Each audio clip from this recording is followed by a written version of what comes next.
Hello world. Thanks for tuning into my channel called The Right Number. I am the Mystic Philosopher. I'm also known among my club members and members of my peers as Dr. David G. Jones, the founder of the Mystic Philosophers Secular Membership Club of Reason.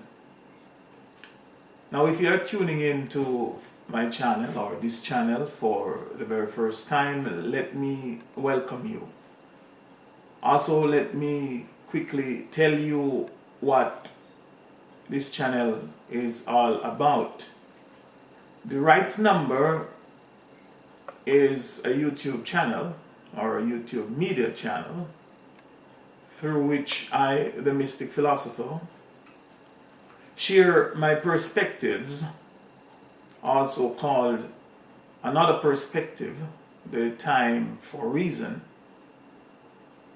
on almost any and every subject that requires humans who possesses an open and independent mind, human who possessed an critical thinking or the ability to think critically. Humans who are intellectually honest and humans who possess the ability to be true to themselves. Humans that are truth seekers. And above all, humans who possess the ability to apply their basic common sense if or when necessary. It is also a channel that invites and welcomes all viewers to visit, to watch, to learn, to listen, to critique, and also to share your comments and your feedback. Now, one of my favorite and most regular quotes, and which also become a suggestion, is that of the late Václav Havel. He said, and I quote, "Seek the company of those who seek the truth and run away from those who have found it," unquote. Now, seeking the truth and seeking the company of those who are also seeking the truth are also two of the basic philosophies of my peers and members of the Mystic Philosophers Secular Membership Club of Reason. In continuation of my series of presentations titled Redemption from the Curse of the Black Spell, the topic of today's presentation is bad words versus good words. What are bad words and what are good words? Some of you thinking and inquisitive minded viewers and listeners no doubt will ask. First, what is good and what is bad? The truth is that this is a whole metaphysical and philosophical topic or subject for discussion within itself. What is good and what is bad? But I will answer the question while keeping it simple. For now, at least.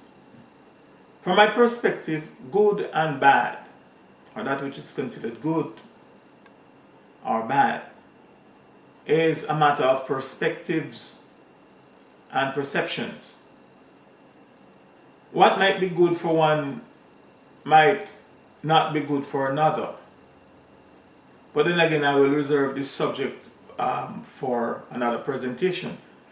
But for now, I think that most of us might agree or can agree that from our personal life experiences, that which we think of, called, and identify as good is that which exalts us, that which lifts us up, that which lifts us up in mind and also in spirit and otherwise, that which exalts us.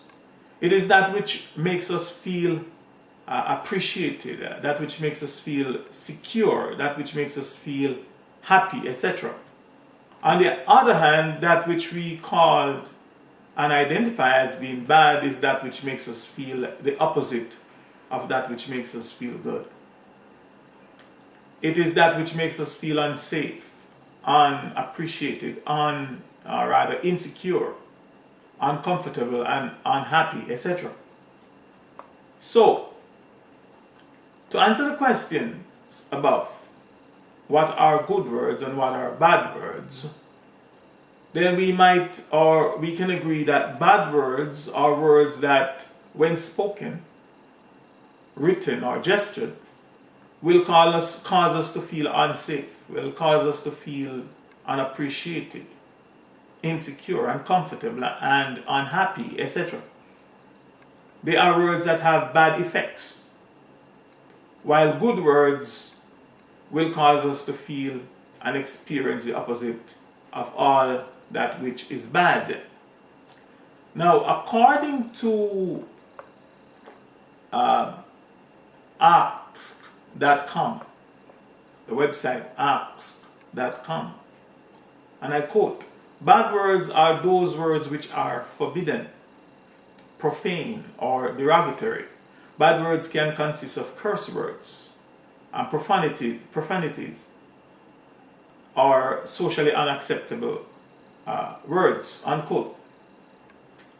In other words, words that are forbidden by society is generally considered, or in general considered, as being bad words. By the same token, good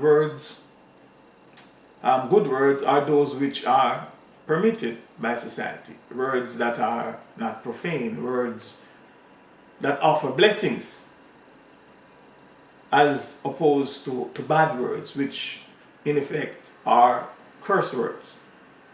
However, I will get much deeper into the whole subject and topic in my presentations, in a presentation that I will be doing on blessing and curses.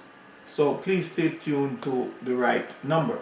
Now, from my perspective, before we start talking about bad words versus good words, I think that we need to know and have a clear understanding as to what are words. In other words, what does the word itself means? For example, in order to distinguish between good fruits and bad fruits, as example, good mangoes versus bad mangoes, etc., we must first know what mangoes are. So what are words? Now let's take a closer look by beginning with the meaning and definition from the English dictionary. What is a word or words?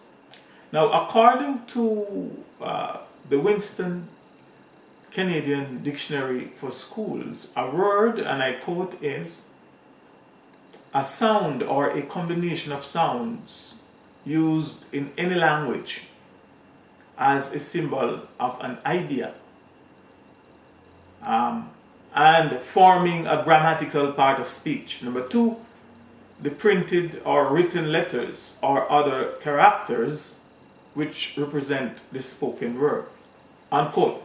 Now, let me break it down for you. Fact number one that you should bear in mind is that a word can be spoken, written, can be printed, it can be drawn, it can be symbolic or gestured, etc. Fact number two, every language, it's very important to understand this fact. Fact number 2, every language have their own or its own unique set of word sounds and sometimes their own unique signs and symbols to represent them. Fact number 3 is that words in any form are used as a symbol to represent ideas. Fact number 4 is that a word or a group of words is used in forming a grammatical part of speech.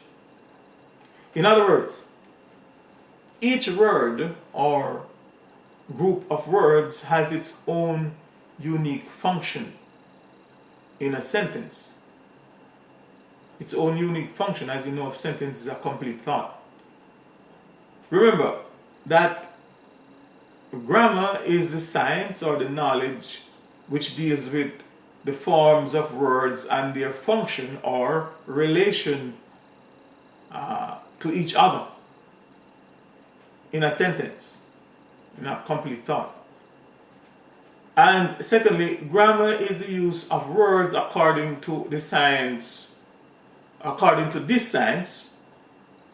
or knowledge. Therefore, if or when we don't know the grammatical rules of a language, or of the language we speak, or the language that we are claiming to be speaking, and if or when we pay little or no attention whatsoever to grammar or its proper use, we are in total darkness. We are in blackness. We are in ignorance. Or at the very least, we might be at a severe disadvantage in having meaningful and effective communications with others. In other words, we won't be able to properly interpret what we are saying, or they won't be able to interpret what we are saying. It'll be a communication problem. Fact number 5 that we should bear in mind is that for those of us that are of African ancestry, and particularly those of us that are the descendants of Africans that were the direct victims of the European transatlantic slave trade, is that the English language is not our language. I will continue to repeat this fact until it catch on. People start to realize that the English language is not our language. Is that the English language is our ancestors' slave masters' language. It is the language, whether old, whether historical or modern, etc. It is our ancestors, slave masters, heirs, and successors' language. Meaning, it is their children, grandchildren, great-grandchildren, and great-great-great-grandchildren language, and not ours. So even though we may be trying to speak it or maybe speaking it, remember, it is not our language. But I dealt with that elsewhere already. Regardless of how well-spoken some of us may appear, regardless of how well some of us may appear to know and speak the English language, we must all at all times remember that the language, the English, the very word English means of or belonging to England. It is our modern day owners and slave masters' language. Yes, I did say our modern day owners and slave masters' language. So for those of you who think we are free and blah blah blah, it's an illusion. But again, these are topics that I dealt with elsewhere. If you watch most of my videos, you will get this explanation where I talk about us are not really free. We still bear the names, the branding of our ancestors, slave masters. Their children and grandchildren inherit us. So it's an illusion that we are free. But then again, let me not stray from this presentation. I dealt with that elsewhere, and you will be dealing with it over and over again. Fact number 6. Words written, printed, signaled, gestured, gestured or gesture or spoken, etc., by themselves are not good or bad. They are just neutral sounds or symbols and can or may be quite worthless or harmless. First, it's the meaning or the meanings and definitions that are given to words that are written, symbolic, or spoken in a language, and the metaphysical or abstract things or the ideas that they represent that are bad, that are harmful, or good and beneficial. And I'll get back to this at another time and elaborate on this very important point shortly, right in this presentation. Stay tuned. Fact number 7.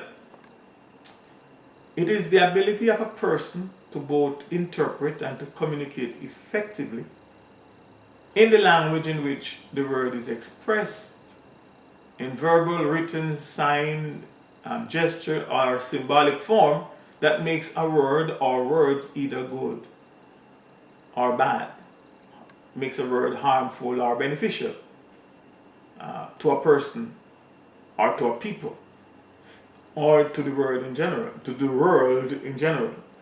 Now, let me give you a few examples for how worthless and how harmless, how innocent and ineffective a word or words can be without the ability of an individual or a group of individuals to interpret their meanings or the abstract things or ideas that they represent.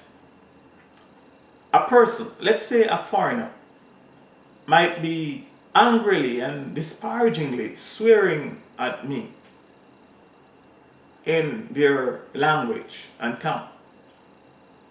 And in the process, he or she might be using some of, or possibly all of the most denigrating, offensive, and insulting words and gestures in his or her own language at me, directed at me.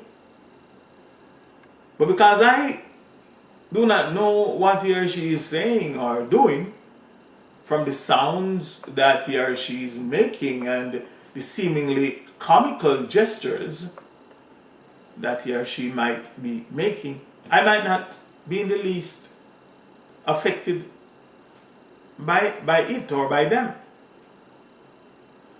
I might just think that they are angry or upset because of our ability to communicate with each other intelligently. Or I might think that the person is just like an angry dog that is barking at me, and I will have to remain very conscious lest it try to bite me, and then I will have to dispose of it by any means necessary. The same is true of signs and symbols. If I don't know their meanings and what they represent in a language or culture, it could be to my benefit as well as it could be to my detriment. And finally, another example of words that might be bad are, if you do not know the words and the language of your God, then you will not be able to effectively communicate with him, whether your God is a him, whether it's a she or her or it. If you do not know the language of your God, how are you expecting to communicate with your God? If you do not know the language of your guiding angels, assuming you believe that you have guides, if you do not know how and the language to communicate with them or it with, then how are you expecting to have effective communication? And I talk about that in another presentation, but let me just mention that here again. And it even gets worse. If or when you do not know the language of your oppressors, if you do not know the language of your slave master's God, and there you are very passionately calling out to him in, or as I said again, it could be him, it or her, there you're calling out to your slave master's God, and you don't know your slave master's language, and you're begging your slave master's God for salvation. How do you expect to have effective communication? You cannot communicate effectively with no one if you're using a language that you don't know. Fact number 8, and I'll get back to that language thing another time, into another presentation. Fact number 8, words are not the things, very important, words are not the things that they represent. Therefore, whenever we use words or whenever we speak, we should and we must resolve in our minds the distinction between words and the things that they represent. This is a very important point to bear in mind at all times. Once we can understand and agree to this fact, then we will and we can also understand and agree that words are neutral, meaning they are neither good or bad. By themselves, they're neither good or bad. It is the thing or things that they represent that are either good or bad, or whatsoever in between maybe. When we know and understand that words are not the things they represent, then we will understand that words may change, but the things they represent remain the same. Example, in the English language, the word predator, or predator, predator, sounds bad, but the truth is that it is not the word predator that is bad. It's not the word itself that is bad. It is the thing, the idea, the spirit, the animal, or the person that it represents that is or that may be bad. According to the online dictionary, the word predator means, and I quote, an organism that lives by preying on other organisms. And 2, one that victimizes, plunders, or destroys, especially for one's own gain. Unquote. That's the definition of the word predator. You can check it for yourself. So here we can clearly see that it is the organism that lives by preying on other organisms that is bad to its victims, that it preys upon. It is the person or people that victimizes,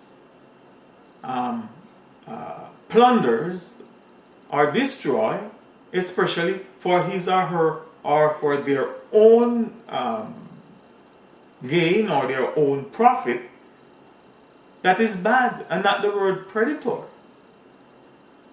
not the word itself. For to a person who doesn't speak or understand English, the word predator is and would be meaningless to him or her.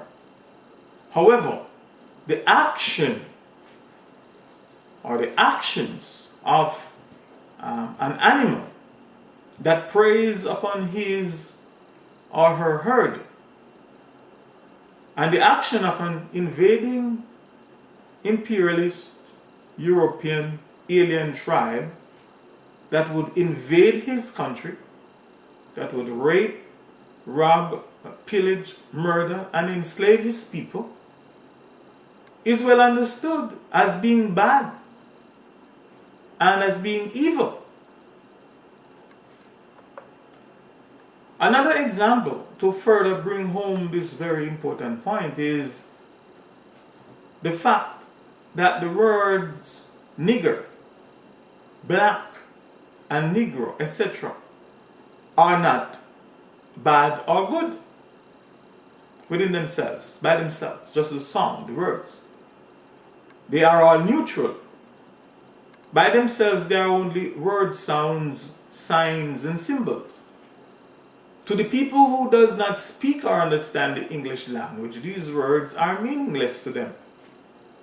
It is the people that they represent that are dumb, ignorant, bad, or evil, and no doubt that these people that do not speak or understand the English language, they have a word or would find an equivalent word that would represent them. Now, fact number 9 is that word or words can or will become polarized, biased, bad, or good through what is known as association and induction. Now, this may be a little bit deep for some people, but stay tuned. I have some presentation on induction and polarization. Now, meaning, because of their association, because of the word's association with things or with the things that they represent, they can and will be induced by their nature, by the thing's nature and characteristics. But again, I will deal with this in more detail another time. So in conclusion, I think by now we may all agree that words are neither good, bad, or indifferent, but it is the people and things that they represent that are either good, bad, or indifferent. Therefore, I don't think that there should be censorship on any word. However, I do think that people should be held responsible for knowingly using words irresponsibly and to deliberately cause harm to others. From my perspective, the idea of censoring words is just the system's way of proving how ignorant and helpless its subjects or its citizens are. And also another way of swindling, of gouging and exploiting money from its victims, its citizens. Because only a fool would use words in another people's or another person's language without trying to learn the language and the meanings of the words that they are using, if at all the intent is to have effective and meaningful communication.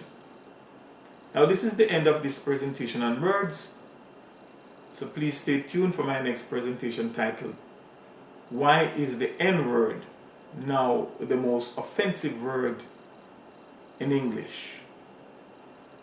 In the series called Redemption from the Curse of the Black Spell. So again, thanks very much for watching, and all your comments and feedback are welcome. I am the Mystic Philosopher.